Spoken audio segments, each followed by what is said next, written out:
I had an opportunity to listen to quite a number of you, and because we have been interacting, many of you have become very close friends, and we are always engaging.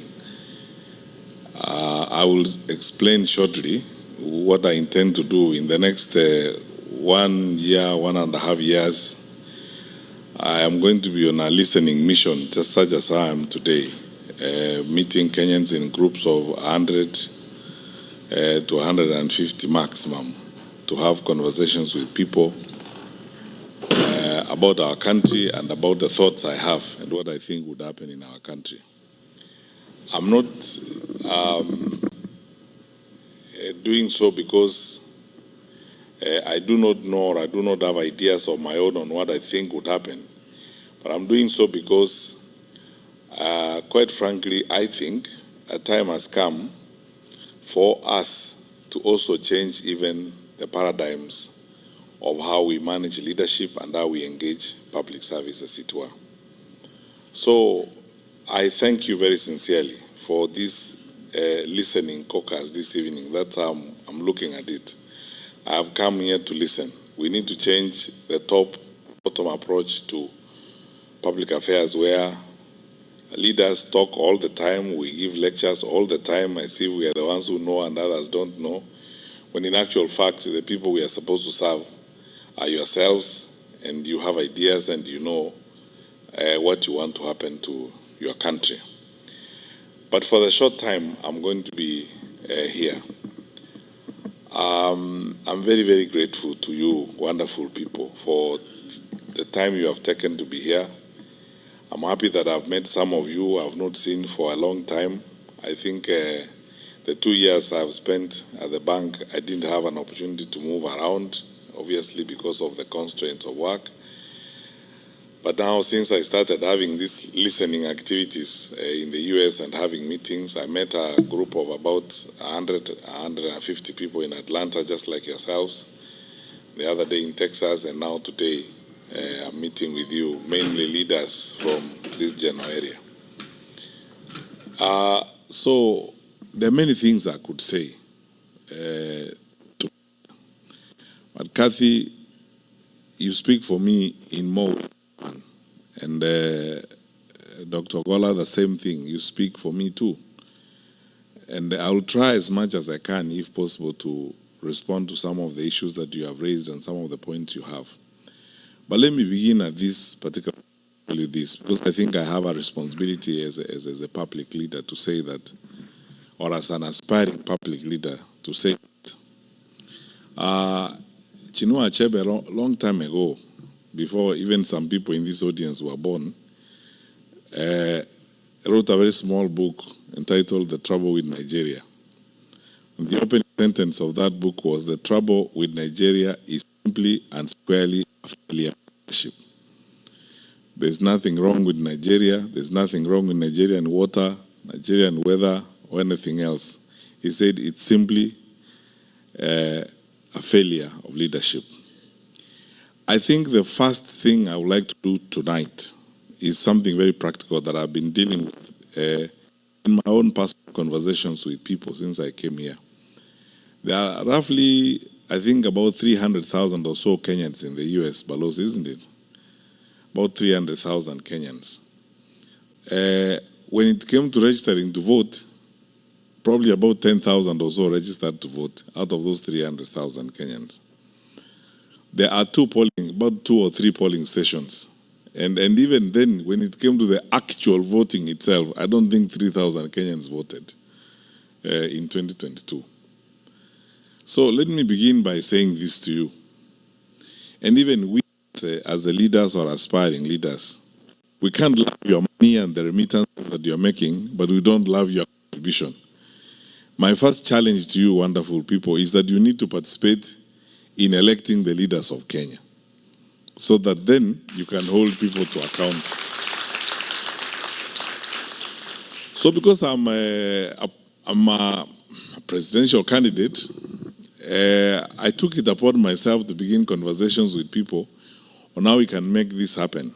And this morning I was talking to the people at the mission, and Mr. Mwaura, we agreed that you are going to form a small team that brings together leaders and representatives from other cities in the US so that we can complete a proposal on how we can increase the polling stations in the US from the current 3 to 10 or 15, and then begin a process of sensitizing the Kenyans who are here to participate in the electoral process. Because, my brothers and sisters, whatever we do, unless we are participating in making that decision on who is going to make decisions for us, I mean, what are we going to talk about if you are not participating? We can only whine and dine and complain about it. And I might tell people in Nairobi, for instance, that if the middle class in Kenya actually wanted to change the country, they can change the country. Going to Karen Club and having drinks at Karen Club is good, but it will not get us to where we want to go. Participating in the process will get us there. We can stay on X, it's a good forum, we can engage, yes, but voting, actually voting and going to vote makes a difference, because that way then you'll be able to take decisions that affect the way in which your country is managed. So my challenge to you, leaders, is that please follow up on this discussion we had with people at the mission to complete a proposal that will be looked at by the IEBC. On front, as leaders who are outside of government, we have already started a process of both petitioning the IEBC and also with a perspective of going to court if need be, to see to it that we have more polling stations here in the US so that you guys can vote. Because it's not, if there was a polling station here tonight in Baltimore, there are more people here who would vote than all those who voted in 2022 from the US in the first place. So this is something I think we need to work on. That's where we need to start from in terms of our participation and so on. So let me go to my brief remarks tonight, and then I am looking forward more to interacting with you and answering questions and giving you my perspectives. And Kathy, I'm going to answer your questions, the ones you asked me about my experience in public service and what I think I'll do differently, as it were. Now, there's nothing wrong with our country. That's where I'll begin. I am one of those people who had the privilege of serving my country in the position of a cabinet minister for 10 years, 2 terms with President Uhuru Kenyatta. That was one of the best times in my life. With all the challenges and the crises, in the Ministry of Interior, for example, 2/3 of the time you operate on adrenaline. Because you sleep with phones on either side of your bed. There's no single night that you'll go through the night without those phones ringing, and none of them calls you to wish you happy birthday or to wish you a good night's sleep. It's a crisis after crisis after crisis. A dam has burst out in Solai, in Nakuru, and it has swept down families. Nobody knows, even at that time when the regional commission doesn't know how many families have been swept down. And that is 11 o'clock at night. From then on, there's no night for you because you have got to gather the country together and make, decisions. Some crazy fellows have probably crossed the border, and we have been tracing them and we have lost them. And chances are that they are likely to be terrorists, and nobody can trace them. We have lost them a bit somewhere between one point of the border and another. You cannot go to sleep because you don't know where they are headed. Because if they get there before you get them, you know what's going to happen. So have the time. That is the kind of life that you lead. But I want to say this, and this is my testimony. I say this very sincerely from the bottom of my heart. I thank the Lord for every minute, every hour I served. And as I said, it's the best time in my life. We were not, thank you. We were not the most, perfect or ideal group of people. But by God's grace, we were able to do much. And then I got to know the country in ways I never knew it before I went to public service, and enjoy and love my people more than I loved them before I came in, because I came to go into people's lives, you meet ordinary people and their experiences on a day-to-day basis. Some of them are heart-wrenching, others are, inspiring, but it's all in a day's work, and it's a very exciting opportunity to serve. And for those of you who were with us last night, I spent a lot of time telling you about some of those experiences and how great they are and so on. So, since independence, nearly 63 years now, we've had self-rule, we've had 3 administrations, actually 4. This is the 5th administration.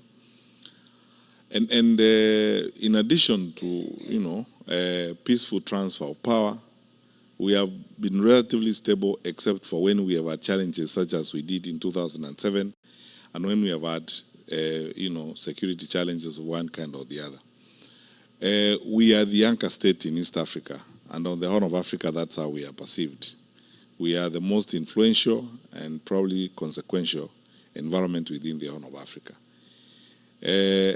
Believe me when I say this to you, because of my exposure and travel, we are some of the hardest working people on the continent. And, we have one of the most educated populations. The reason why people choose us for investment and so on is the leverage we have is the human resource capacity that we have in our country. So by and large, because I always start by telling people that even when we have political contestations and challenges as a country and as a group of people, the last thing we can do is talk down our country, because our country is our only home on earth, and we have a patriotic duty and a citizenship responsibility to always ensure that we draw a line between country and the leaders or the administrations that will come and go and that will change from time to time. Our country, by and large, is okay. The fundamentals of our country, right from independence, are such that we could do even much better than we are doing right now, which I'm going to come to shortly. But I have to say this to you, and if I didn't, I will be lying to you. We have very fundamental challenges in our country right now. I, as somebody who has served before and served in a very sensitive responsibility, I hate to break it to you, but this is the truth. I think our country is very close to the cliff, and we are facing very, very serious challenges. When you see the level of violence in the country, when you see citizens hijacking a police vehicle and driving it around, the anger and pain and frustration down below is unprecedented. I have not seen it before. Those of you who have come from Kenya recently, you can bear me out on this. The population is angry, frustrated, and especially disappointed because of unfulfilled promises, constant piling of lie after lie, failure in critical sections of our society and our economy. The challenges we are facing now in the education sector, nearly chaotic. No one knows what's going to happen next.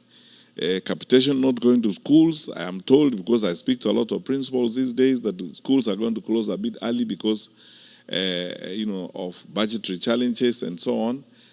All these are signs of state failure. But the one that worries me most, and the one that should worry you most, is one, that level of violence. And you are Kenyans, I'll be very candid with you. How Mungiki, how Sungusungu, and all these violent groups came up is they started, first of all, because the formal state failed, the informal state took over. So as a result of the violence and the recklessness that we have seen from the formal state, the vigilante industry is going to start growing. And if the vigilante industry grows, it means we are setting and moving to an element of anarchy. That happens when our leaders are making excuses, and saying, it is this tribe or that tribe. It is the Kikuyus who are trying to destroy government and so on. I said in public the other day when I was in Kiambu that, this has been essentially a history of excuses. In the first year of the administration, they said it's Uhuru. and his administration that left us empty coffers, that didn't do anything, and so on. Whole year. The following year, it was Raila and Asmio and the Luos who are bringing maandamano and causing problems. Whole year gone. The third year, it is ni Wakikuyu wanataka kuharibu serikali. The fourth year, it will be ni Wakisii na Wakamba na Waluya wanataka kuharibu serikali, and so on and so forth. That's why I say there's nothing wrong with our country, except that we elected through a democratic process incapable leaders who clearly, sometimes you wonder whether they had a plan to govern or they had a plan to do something else. Because if they had a plan to govern, we will not be in the state in which we are. And now, I want to answer the first question, Kathy, you asked. What would be the difference? I want to be absolutely frank with you. I am here and I am interested in running because I believe that I will offer better management and better coordination of government than what we are seeing.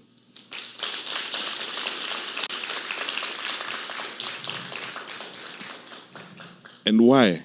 I said the other day in a TV interview that after 10 years of service as a minister and the last 4 of them spent as coordinator of government activities, I understand government almost like the back of my hand. That what actually needs to be done.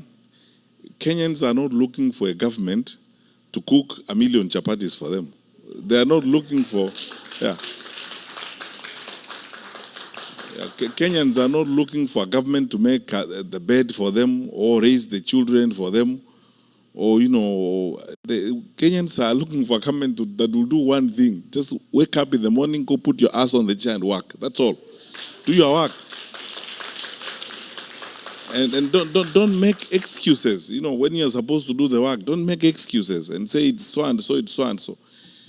My commitment, and I've been telling fellow Kenyans that since I put my name on the ticket and I put my hand on this, I'm saying this, hold me to account. I will not make excuses. I will not shirk. I will not hide. I will not fudge. I will not bend from responsibility. I will face responsibility head on and do the right thing. And there's no problem because you see in Kenya, you have a fantastic institution called the public service. The public service in Kenya has been the basis on which, as a country, we have stood. People go into the public service, they do a fantastic job. Many of them are very professional and very committed people who need, and that's my second point, Kathy, who need trust. Leadership that they can trust. Because the trust deficit in the administration is uncoverable. The distance between what they say and the truth is uncoverable. That people need trustworthy leaders, people they can trust. That if they tell you this is going to happen, it is going to happen. That's why I don't want to spend so much time criticizing others. I would like to spend more time saying, in my view, we would like to have a trustworthy government. A government you can believe, a credible government. Whether it's foreign policy, our country, Kenya, over the years has been known for 3 things: stability, reliability, and credibility. That what we tell you is credible as a government. The reason why we are an anchor state in the Horn of Africa and in East Africa is because our neighbors trust us. Over the years, they have trusted us. The largest UN office in the south is in Nairobi. We have very credible relations with the United Nations High Commissioner for Refugees. How on earth can we be the ones arresting opposition leaders and returning them at night to their countries? These things are hurtful to our image as a country. They affect our citizens, especially those of you who live outside the country. If today you were a consultant, a Kenyan consultant in Khartoum, working for a UN agency, how would you be comfortable when that government probably thinks you are a citizen of a hostile country? And it is unnecessary, the things we need to do. So, Kathy, I think the difference would be, I am interested in, and I believe there are many people in Kenya who are looking forward to honest and trustworthy leaders people they can believe, and people they can trust. All of you wonderful people grew up in an environment where you know viongozi wa kitaifa, wakubwa wa serikali wakizungumza mahali pale waseme kuanzia mwaka ujao mpango wa elimu utakuwa namna hii. Kila mtu anaamini hakika hivyo ndivyo itakuwa. Lakini tuseme ukweli, leo watu wakisimama pale ahadi tumepata ahadi kama maelfu sijui 15 na hakuna hata moja, nothing. In 2022, just before the elections, I was invited to a meeting by Archbishop Olesabit and the Anglican bishops. And I spoke to them, this video clip that has been doing rounds all over. The bishops asked me questions about, the budget, saying 5 billion, 2 billion to see border, I don't know which billion is to who. They asked me, I said, these are lies. You're just being lied to. I said that 3 years ago. And Kenyans, it has come to pass. And I said, the Chief Justice invited us to a meeting in Naivasha of the National Council for Administration of Justice. Everybody was in the room, including judges of the Supreme Court and the DPP, the entire justice sector was there. Then I was asked, including the late Chebukati who attended the meeting, I was asked this question about money and campaign finance. And I said, this wash business we are seeing here, some of these people doing well on the campaign trail are people who are on the Interpol list for wash and money laundering. If we are not careful as a country, we are going to launder into elective offices up to 40% of these characters. And we will pay a price for it. Today, my colleagues, those of you who are in the finance sector, we have been listed.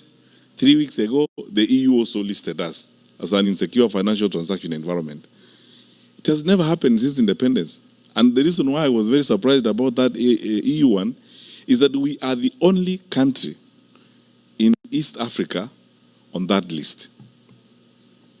I want to be diplomatically sensitive. Sitaki kuongea mambo mengine niseme, unajua hata Burundi haiko huko. Somalia haiko huko. Sisi tu ndio tuko huko kwa East Africa. Sisi ndio tumeandikwa hapo. Tunafanya ujeuri wa fedha pia tunafanya. So these are the issues. This is the reason why I would like to run for president, because I believe our country deserves and should get better. Our country deserves and should get better leadership, in my view. And you're not going to bring it from Mars or from Jupiter. The people are there. They are willing and ready to serve their country. What they need are leaders who will go and work. I have not arrived from heaven myself. And I am not one of those who carry around a big Bible ambayo inaweza kukuangusha. I go to churches there every day, singing songs, hymns, trying to pretend that I am holy. I am a sinner like you. It's just that I am a realistic sinner who will say,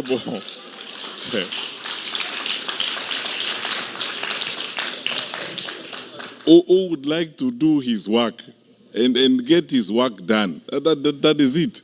Who will not make excuses when I'm supposed to deliver services, and who is willing to level with the people of Kenya and tell them the truth, as it were. We know when Gen Z happened, the demonstrations against Finance Bill 2024 in June 2024.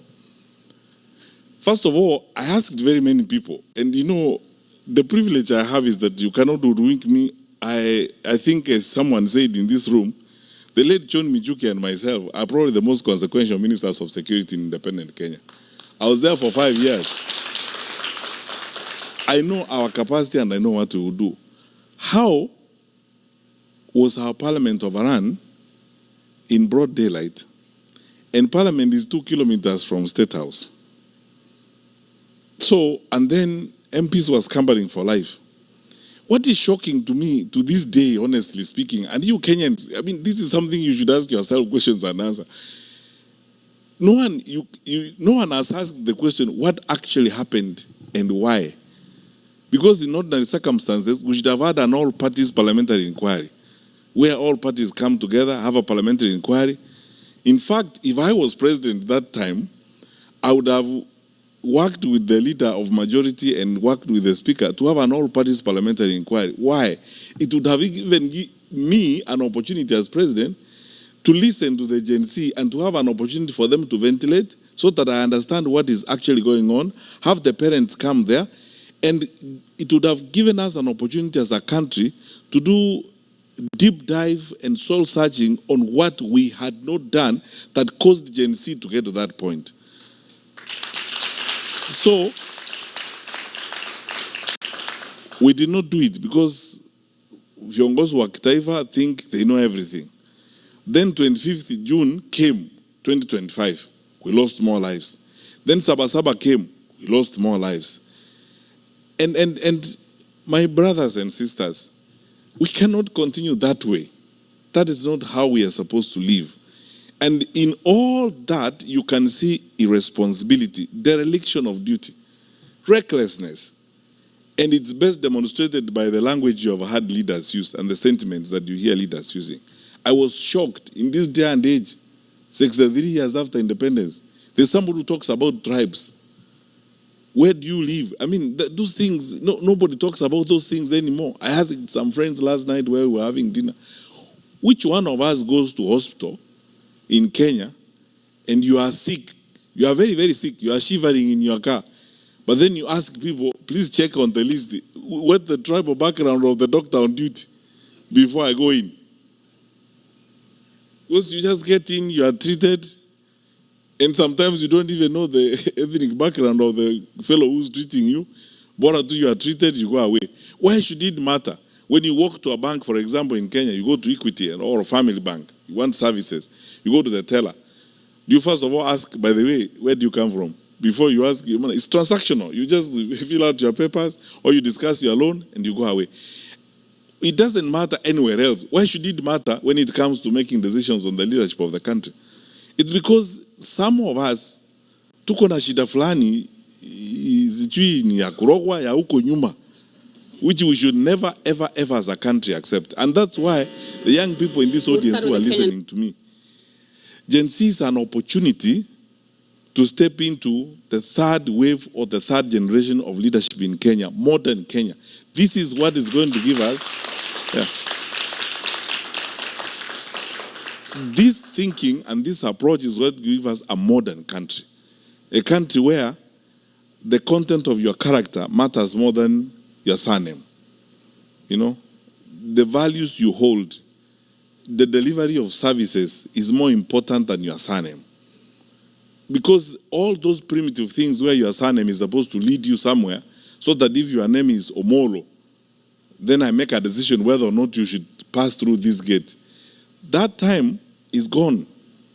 And Kenyans, let us not only resist, let us reject that kind of attitude. So, I'll speak about this until the cows come home, but this is my vision. That one, we can put up, and I can promise, we can put up a credible government that can be trusted, that will ensure the stability of the country, that is reliable. We will not do some of those things that will hurt the image of our country. When I have another time, I will tell you about some of these challenges that we had, even when I was Minister for Security, when some of our neighbors were trying those kinds of things, and we told them, we will not solve your problems. Your problems will be solved there. Don't drag us into your quarrels. Everyone is free to come to Kenya and have fun, as long as they don't break our laws. If you break our laws, that's a different story.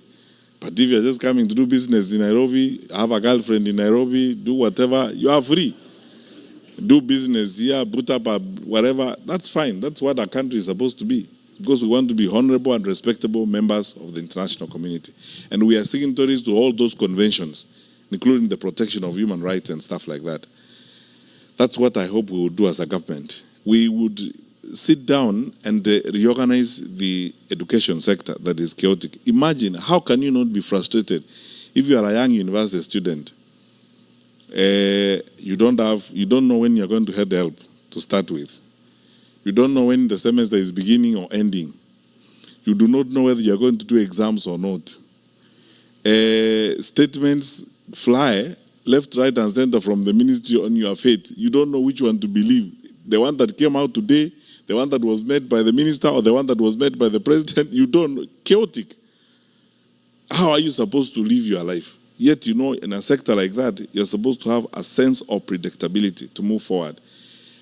I will advance this argument, especially when we come to the campaign proper. We waived examination fees when we were in government, because I can tell you as a Minister for Education, when we looked at the budget lines and the allocations to the Examination Council and what we have in the budget in the ministry, there was no point really of levying examination fees, especially when you know it is actually going to be a wastage issue, it's going to be an inclusion issue, it's going to be a completion issue. For the educators in the room, like Dr. Weche, you know what that means is that there are people who are not going to do exams because they can't afford 5,700. And if they stop there, that is wastage. All the resources we are putting to educate them is wasted. And these people's lives is messed up. It means it is going to exclude some people. That's why it's an inclusion issue. Only those who are well-to-do will be able to do that. It means it's also a completion issue, because you see, you're going to start having dropouts as a result of this kind of bottlenecks. These are barriers to educational completion, as it were, and the educators in the room will understand what I mean. That is a way that affects the human resources we have for our country. I don't know whether I can be crazy enough to do those kinds of things in society. We would like to run a government that will pay attention to that, because that is, for us in Kenya, education is our gold mine, because that is how we train, and that is the foremost resource we have. And that is the leverage we have for growth and development.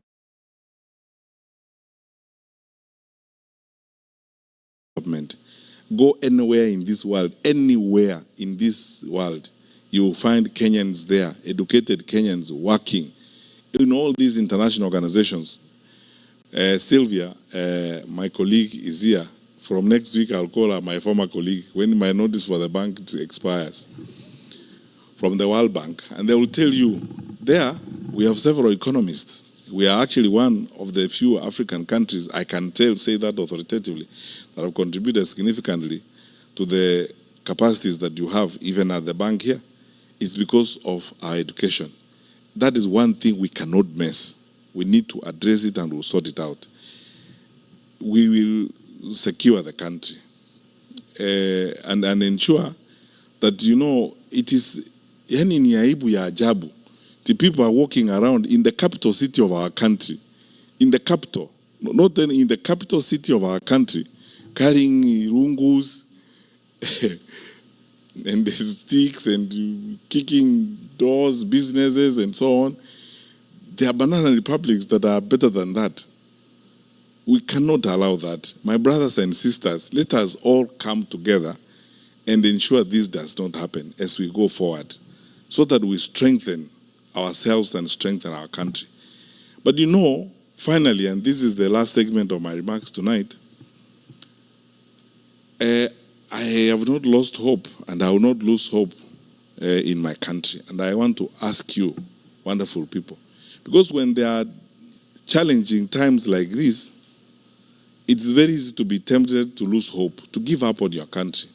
And for you especially, who are here in the United States of America, like Kathy said, you go there, kukidoka, unarudi. Then you say, acha nikae tu. Then you are not going back, you are here, and everything seems to work one way or the other here. You drive to the seaside and have a nice weekend, get your friends on Thanksgiving Day and have a barbecue and stuff like that. That's fine. But look, even this one was built and it got here because people made sacrifices. So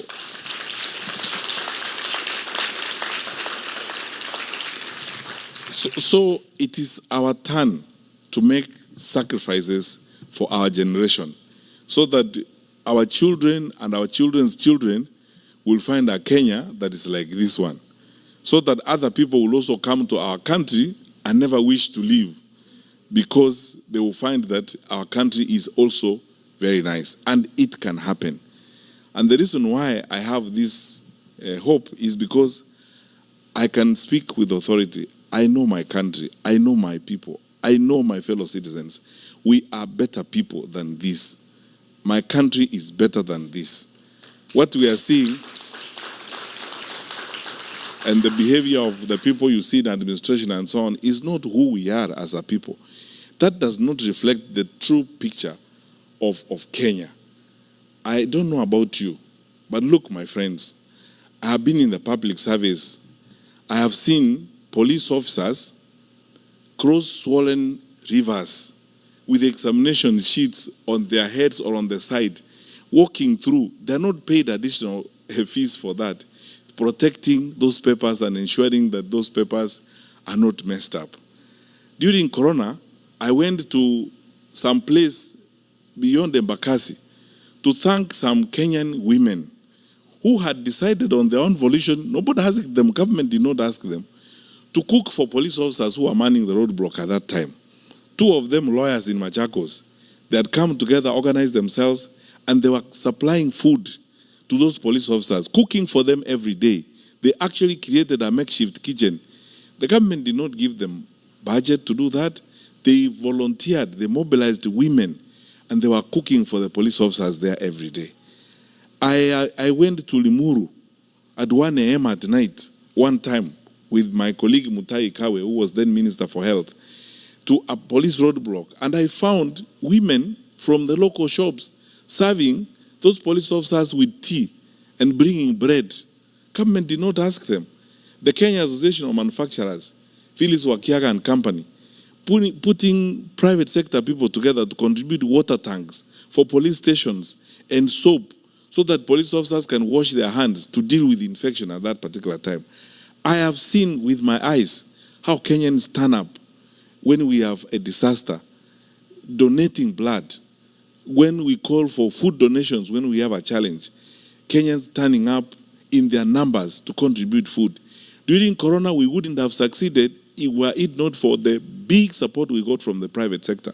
The private sector team, chaired by Madam Karuku from East African Breweries, and bringing together all these people, committed, attending meetings every day without asking for sitting allowance, and guiding us and working with the government to secure the lives of our people. We are a great country, and we can do many things. I have worked with public servants who will not ask a question if you ask them to come to work over the weekend. As long as you are trustworthy enough, you respect them and take their advice and don't politicize their decisions or try to create funny games of parachuting people because they come from your tribe and promote them and that kind of rubbish. Public servants who are committed and focused on serving their country. Our country is great. We are better people. So because of that, don't lose hope. We will rise again. We will cross the bridge. And this momentary challenge we have because of some challenges with some of our leaders, we will overcome it and build and move forward. After COVID, we said we will build big and better. And we will go forward. We are the long distance running country. So we are resilient. We will do well as we move forward. So all I ask you, my brothers and sisters, is this. Let's go beyond these nice conversations we have. Mwaura, let us finish that petition. Let us have additional polling stations here in the US. Wake up in the morning and vote and determine your leaders. Do not complain and write nice stories about what is working and what's not working. It is good to say that because we need those views. But you could actually make it even better by casting a vote and making a decision. And encourage your brothers and sisters back home to participate in the electoral process, to reject violence, reject the temptations to be divided, and reject all this kasumba mbaya that is being brought to us because of incompetence. You know, when people are incompetent and they're not able to work, they make excuses. You know, from morning up to evening, the first time they open their mouth, they say it is Mwaura. It is Mwaura who's not doing his work. Next time they tell you it is Major, and so on and so forth. And the work is looking at them. The challenges are looking at them. They are there every day. And all they need to do is just go to work, sit down, put people together and work. So that is how I think Kathy will make a difference. And I am committed. You asked me about my experience in public service. I've said it was a wonderful experience, and I succeeded because I trusted the people I worked with, and they trusted me. And every single day was essentially a celebration of our nationhood everywhere you go. Whether you meet rural folk or people, sometimes I was telling some friends last night that one thing that I am going to have to learn to live with in this thing I'm now doing, that, I never thought I would actually, first of all, go into politics and start campaigning and looking for votes. Now I'm here. Sometimes it's an emotional experience, to be honest with you, like when I went to Kiambu, Kenyans are really wonderful people. You meet these women, these ordinary women, some of them are actually walking bare feet. And if you even sit down with them, they actually know what the country needs, and they talk to you very responsibly and very nicely. Those people are not wheeler dealers, they are not cartels, they are not wash guys. They just want a peaceful and stable country. End of story. So, tuache mambo mingi na story mingi. Let's get some work done. Now I keep telling our leaders, every time they are sometimes even criticizing us and saying, oh, it's the opposition that is sponsoring violence. And I tell them, there is nobody in this world called opposition. People have names. Say it is Fred Matiang'i and give the evidence for it. Because even that blanket and general condemnation is part of that laziness and that recklessness and the escapist behavior, as it were. Be direct and say who it is who is doing that kind of thing. There is nobody called opposition, as it were. Just say who it is who is supporting and provide the evidence for it.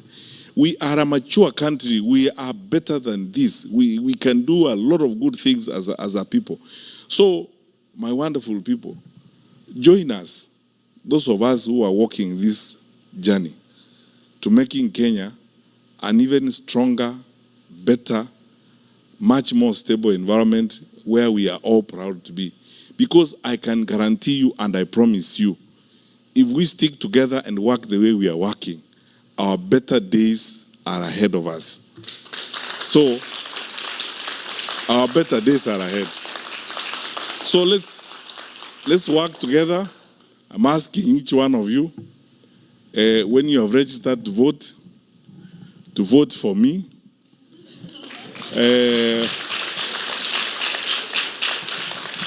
But I don't put a full stop there. I put a comma. I say vote for me, comma, and hold me to account. Yeah. And hold me to account. Because I am not given to those types of stories. I used to enjoy driving into schools even at 6 in the morning and hanging out with the teachers and until the job is done. There isn't anything I cannot do if it is my assignment, if it is my work. And when Kenyans tell me about it, like I've had some of you refer to it tonight, please know this. I wasn't doing you a favor. You paid me to do it. So that is what you paid me to do. I was earning your money every month, and I pray that if you decided to hire me again, I'll be worth your salary. God bless you.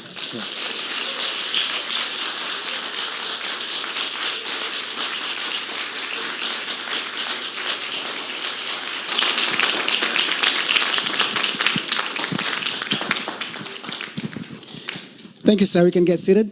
And I think I'll explain this. I believe some of you will probably be hearing this for the first time. the world over, police have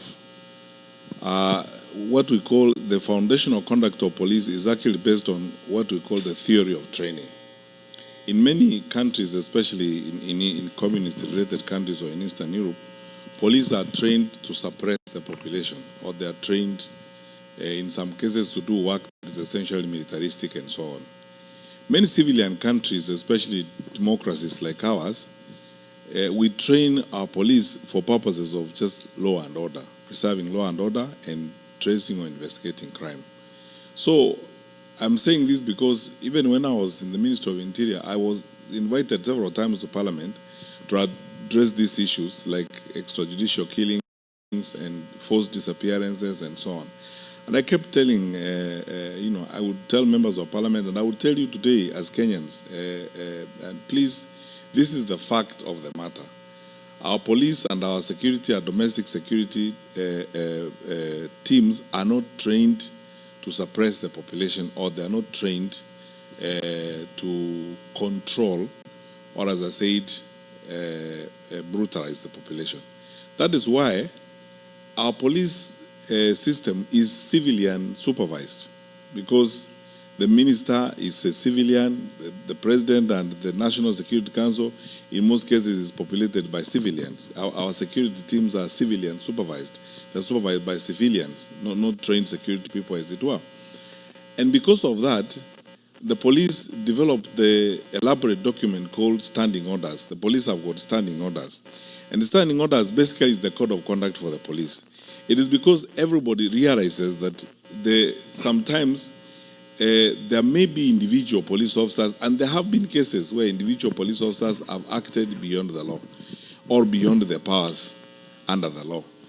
And that happens with every profession, because, we have a code of conduct for teachers. I was Minister for Education, and I know cases where teachers were dismissed and punished for having affairs with students and that kind of thing.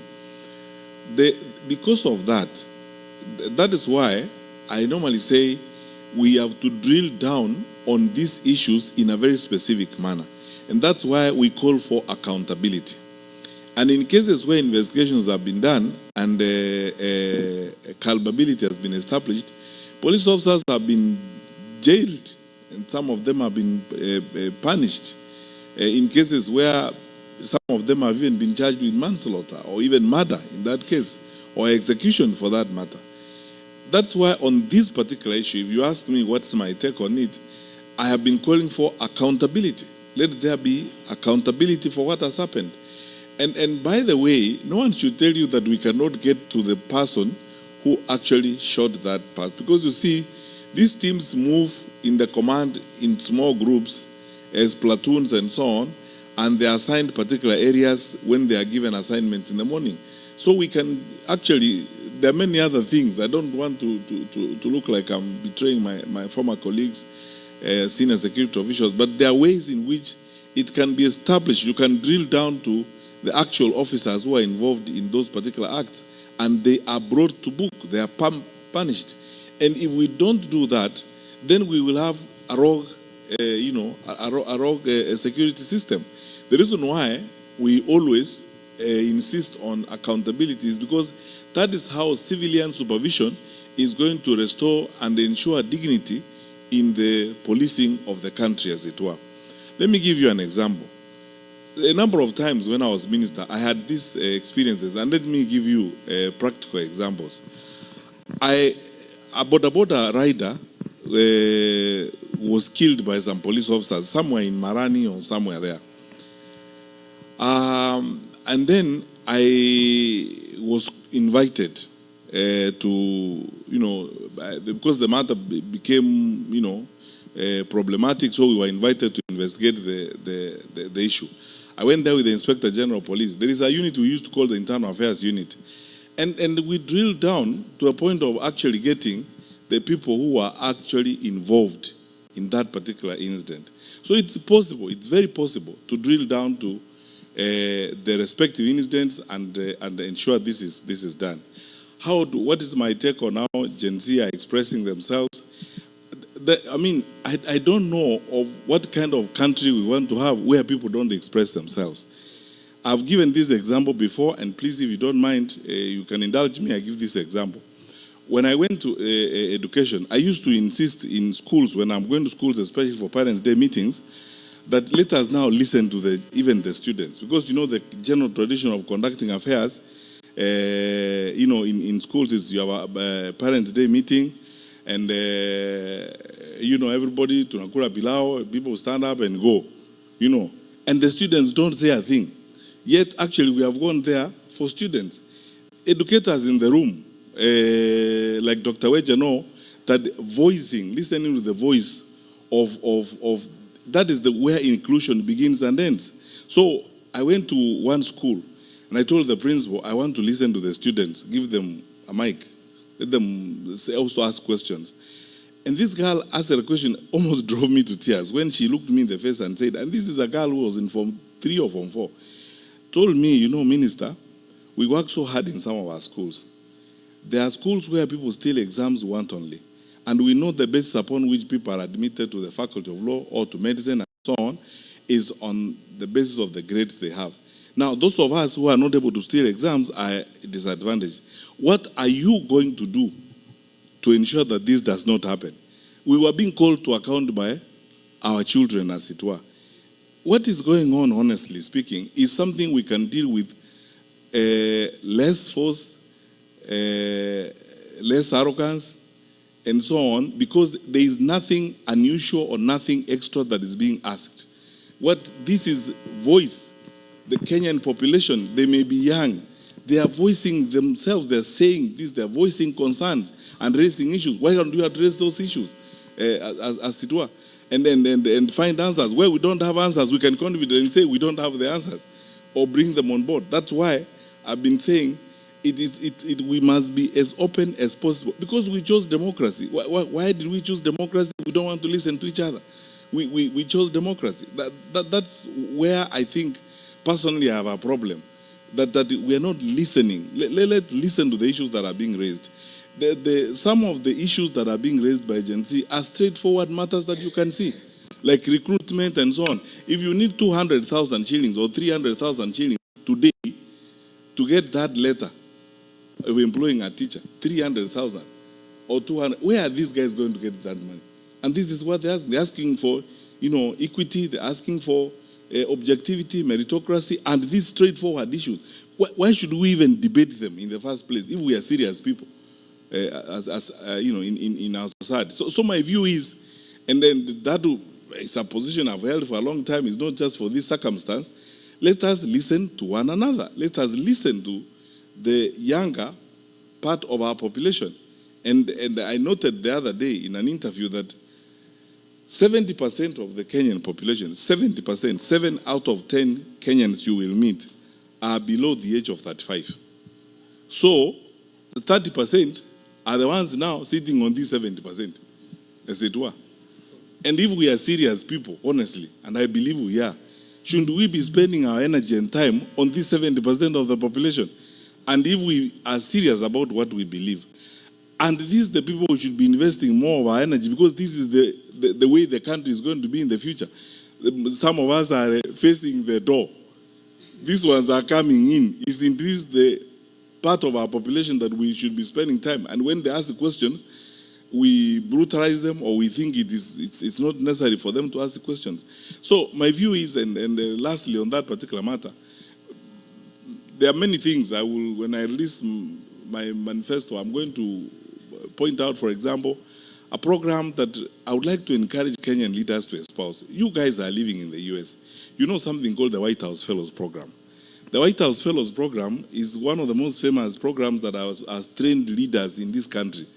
Young top interns who intern in White House, who end up becoming leaders who do great things. Of course, the most famous intern was Monica Lewinsky, for different reasons, for the wrong reasons. But you see, I would like, for example, I have been writing a program with my colleagues on my campaign team to develop a program like that in Kenya, if I had the opportunity myself to be president, and then replicate it 47 times in every county. Imagine how many young people you will bring into leadership through that. And then train them. Lastly, people forget one thing, by the way. The Matibas, the Kibakis, the Uhurus who ended up becoming president, they started the experiment or the opportunity when they were 20-something years old. So why are we stopping them? Yeah, why are we stopping them? Where are we going to get leaders from? Sasa tunakaa sisi tukae huko mpaka tukuishie huko, then what happens? Because we should now begin that process of trying those 20-something, bringing them, and working on that program. So my vision, which I will publish in the document, is that one of replicating that White House Fellows program and replicating it for 7 times in every county, and then using it to begin a new process of training young leaders. And I swear to you, I will manage it through a very brutal meritocratic process. Brutal. Yeah. I will not care whether somebody is Rendire or Michikenda or wherever they come from, whether they are pink, green, or yellow, provided they are Kenyans. And then you will see where Kenya goes after that. I mean, it will be interesting. Thank you.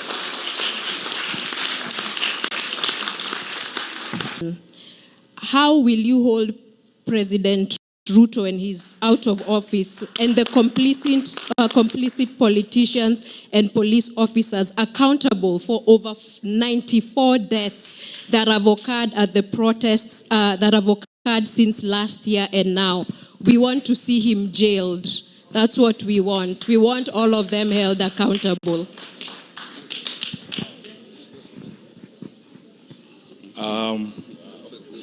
This is why maybe next time we have a meeting, we should start with them. So that, first and foremost on this matter, I believe very strongly, by the way, in accountability. That, for every action that you engage in when you're in public office, I believe in accountability. That you should be asked questions and you should answer for what you have done when you're in public office. That's why for many times we have been in public. By the way, I have answered questions myself about Rivayara. I've answered questions about cases of forced disappearances and said where investigations were not complete, the files are there, they should be complete, and I am myself ready to go before an inquiry. I think for this particular reason, and I agree with what you are saying, we have enough instruments. We are a country that is ruled by the Constitution and rule of law. We have enough instruments. We will not actually even need to reinvent any new instruments or write any new law. We are both local and international instruments. And by dint of the fact that we are signatories to these international instruments, I am sure that some of them will probably not even need us as a government or as a country to invoke them. I have said this before. This is not the first time I'm saying it, so that someone says I'm saying it before Zamia. I have said it before in a separate interview in media in Kenya, that people need to be advised about one thing. And I used to tell even police officers when I was their minister, don't take instructions from me to do something wrong, because when you're standing in the dock, I will not be there. The truth of the matter is this: let us all pray and hope that, one, we have a peaceful movement and transfer of power, because the stability of the country is very important. And two, when that happens, I promise you that I will not depart from the line of accountability according to the law and according to what's happening. So that you see, sometimes our countries have got fragilities or certain challenges that we all know. If you politicize certain things, you can end up plunging the country into a chaotic situation. But if you stay on the path of the law, you are always better off if you stay on the path of the law. And the law assists you. Let me finish with this statement.